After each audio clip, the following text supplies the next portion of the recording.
Hello and welcome to this very special broadcast. My name is Mohammed Saleh. Now, the American President Donald Trump appears very confident that a nuclear deal can be struck with Iran. Now, speaking at the White House, Donald Trump briefly touched upon the nature of the deal that he wants Tehran to agree to. Now, this is what the American president said. Let me quote him here. Very strong, where we can go in with our inspectors, we can take whatever we want, we can blow up whatever we want, but nobody getting killed, unquote. But the question is obviously this: are these the kind of conditions that are going to be acceptable to Iran? And if not, why does Donald Trump keep insisting that he's very confident of striking a deal with Iran? Now, to give us more insights in terms of what's in fact happening with these negotiations between the United States and Iran, we are joined on this broadcast by Dr. Reza Khanzadeh, who's a senior foreign policy advisor to the US-Iran Chamber of Commerce. Dr. Khanzadeh, thank you very much indeed, sir, for joining us here on WION. Thanks for having me. Now, this recent comment by Donald Trump, where he says that we can go in with our inspectors wherever we want, we can take whatever we want and blow up whatever we want of the Iranian nuclear facilities. In your assessment, a comment such as this by the American president, what does it do to the negotiations that are underway between Iran and the United States for a nuclear deal with Iran? Yeah, I think these types of remarks by President Trump are not taken very seriously by his counterparts in Iran, specifically the negotiating team. Primarily because if we look at the past month now, it's been over a month since they began these talks. April 12th was the first round of talks, and since then until now, Trump has made these bombastic remarks, saying things like, "We will bomb every nuclear site," or "Iran cannot have a nuclear program at all," and then he changes it and says they can have a peaceful civilian program. Right. So Iran understands the kind of man they're dealing with when it comes to Trump. And if we go back in time during the Obama administration and see the kind of remarks Obama made, and then how Iran would react, it was almost a mirroring kind of response for Iran when it came to Obama. Obama wasn't very bombastic. He was more diplomatic. He spoke in certain terms. He was very deliberate in the kinds of words he chose to use. And the same could have been seen with his counterparts in Iran. And now we're seeing the same thing with Trump. He's making these outlandish, bombastic remarks. And then at the same time, we also see these types of remarks coming out of Iran.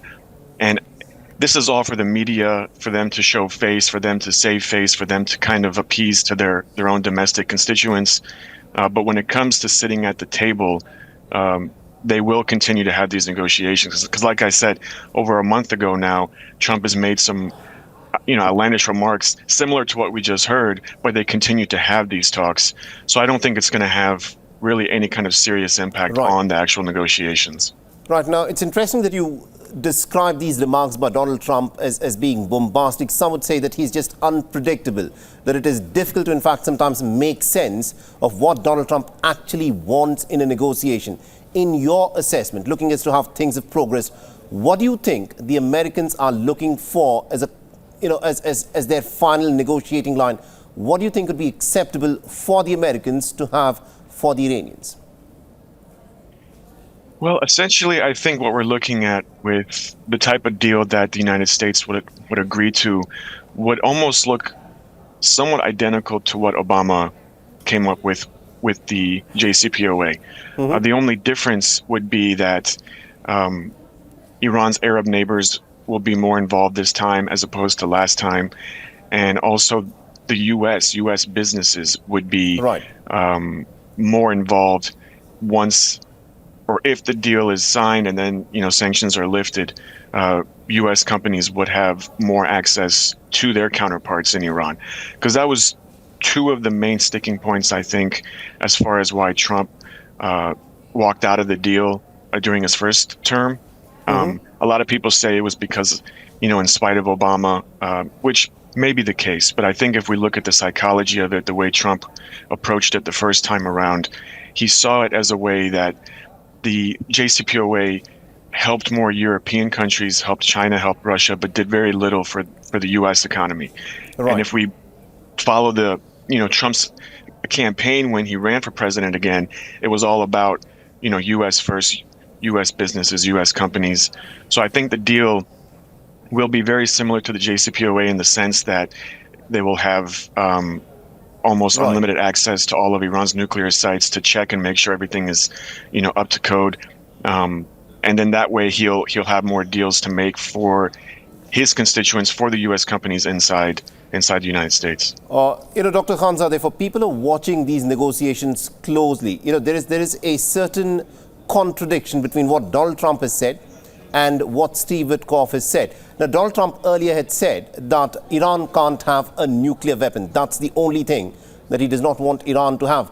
But later, Steve Witkoff, his Middle East envoy, went on record to state that even a civil nuclear program by the Iranians would be unacceptable to the Americans. With that being, the starting point for these talks, do you think a deal can even be struck at all? I do, because, like I said before, Trump has made these comments, and at the same time, a lot of high-ranking officials in Iran have also made these comments, saying things like, "We will always enrich, and the U.S. can't stop us from enriching, and we will." Continue doing what we're doing. So it's going back to that mirroring effect where Trump says, one thing in the media and then Iran counters that. But then at the negotiating table, it's a very different conversation. And we have to keep in mind, again, of the whole psychology of what's going on behind this. This is not just a U.S. and Iran type of transaction or agreement. There are a lot of other actors at stake here as well, particularly the Arab countries, Saudi Arabia, UAE. They really want to see a peaceful deal go through. They don't want to see any more wars or any more attacks. And especially with Israel and what they've been talking about doing, wanting to attack and strike Iran's, nuclear facilities.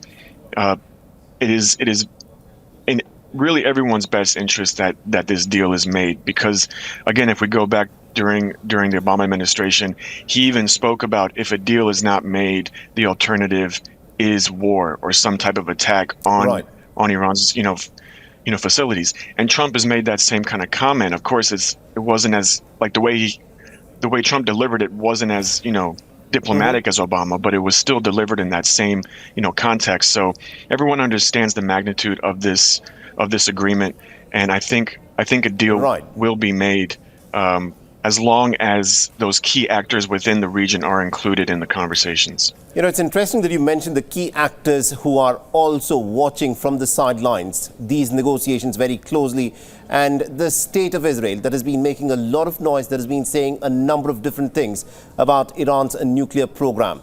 Now, Donald Trump has told the Israelis, this is what he says, that they should not act unilaterally, but there are reports which have been extensively reported in places such as the New York Times, which say that Israel has been carrying out drills to stage some kind of a unilateral attack on Iran's nuclear facilities if the Americans don't want to come on board for an attack on Iran's nuclear facilities. In your assessment, if a deal were to be struck, any deal were to be struck, which gives the Iranians even access to civilian nuclear technology, do you think that would be acceptable for the Israelis? Unfortunately, I don't. And really what it comes down to is that Israel and, Prime Minister Netanyahu, well, I shouldn't say Israel, but Prime Minister Netanyahu and his coalition, his government, they have beaten this drum of war with Iran for over 20 years. And no matter which U.S. president we have, no matter what kind of negotiations they do or don't do, or what kind of tactics they have or strategy when it comes to sanctions or whatnot, it doesn't change the narrative coming out of Israel. They want to have some type of military, action against Iran. Right. What has slowed them down up to this point, and the reason why they haven't gone as far as they wanted to up to this point, is primarily because the U.S. holds, I guess, the last bargaining chip when it comes to Israel, and telling them that if you don't listen to us in this particular instant when it comes to attacking Iran, there are things that we can withhold from you. We can, cut off, military aid. We can cut off intelligence. Right. So I think, but at the same time, Israel is very emboldened at this point because of the level of success they've had when it comes to, Hamas and Hezbollah, and being able to really dismantle those two organizations.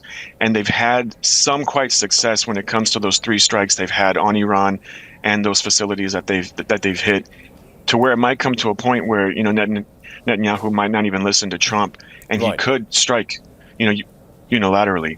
But the fact that he hasn't thus far, and there's been this constant conversation that he wants to, but he hasn't, still shows that Iran has a bit of strength when it comes to Right. telling Israel not to attack Iran at this point. Interesting. Now, my final question to you, Dr. Khanzadeh, is this. What do you think is the red line for Iran? How far are they willing to accommodate the American demands in your assessment? Do you think a civilian nuclear program for the Iranians is a red line? Or do you think the Iranian negotiators would be willing to perhaps forego even that if the Americans keep insisting on this? No, I definitely believe that their red line is being able to have a nuclear program for civilian use. Now they've made a few comments, again, just like the way Trump makes these bombastic comments, so does certain politicians within Iran. They say, our nuclear program should be and can be whatever we want it to be. It doesn't have to be just civilian. Right. So those comments are made, but again, if we look back during the Obama administration, we didn't hear those comments very much as we are now, and that's because of the mirroring that Iran does, considering who they're having these negotiations with. But their red line, I do believe, is having a nuclear program that is civilian, because they don't want to be the next Libya, right? The way Gaddafi gave up his nuclear program, and then many years later he was toppled. And this regime is inching closer and closer to having to either revamp or reshape the regime looks, or get close to the fears or even the realities of it being either toppled or changed to an extent Right. where it doesn't really look the way it does now. All right. We'll have to leave there. Thank you very much indeed, Dr. Reza Khanzadeh, for joining us with your perspective there. Thank you very much.